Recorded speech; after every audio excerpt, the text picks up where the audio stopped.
Kursi i këmbimit mes euros dhe lekut ka vijuar rënjen edhe këtë javë duke prekur një rekord të ri historik.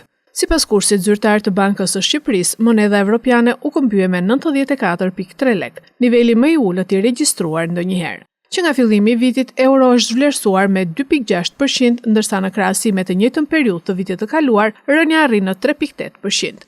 Sipas aktorëve të tregut, zhvlerësimi i euros lidhet kryesisht me rritjen e ofertës së valutës gjatë sezonit turistik. Flukset valutore janë shtuar ndjeshëm, sidomos gjatë fundjavave për shkak të hyrjes së turistëve dhe vizitorëve nga vendet fqinje, veçanërisht nga Kosova. Ndërkohë ndikimi i ndërhyrjeve të Bankës së Shqipërisë në tregun valutor duket se po zbehet, që prej vitit 2024 Banka Qendrore ka bler mbi 2 miliardë euro për të frenuar forcimin e lekut, por pa arritur ta ndalë plotësisht këtë prirje.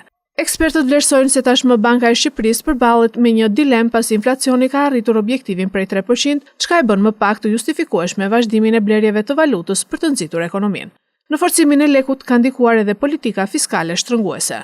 Në fund të muajit maj, suficiti buxhetor arriti në 53.7 miliard lek ose rreth 565 milion euro, me një rritje prej 37% krahasuar me një vit më parë. Megjithse faktorët sezonal të lidhur me turizmin konsiderohen shkaku kryesor i rënjes së euros në këtë periudhë, ekspertët besojnë se në afat më të gjatë ndikim të rëndësishëm ka pasur edhe sektori pasurive të paluajtshme. Sipas Bankës së Shqipërisë, stoku i investimeve të huaja në këtë sektor arriti në 2.63 miliardë euro në fund të vitit 2025, ndërsa perceptimi i tregut mbetet se ndërtimi vazhdon të tërheqë flukse të mëdha kapitalesh informale dhe me origjinë të dyshimtë.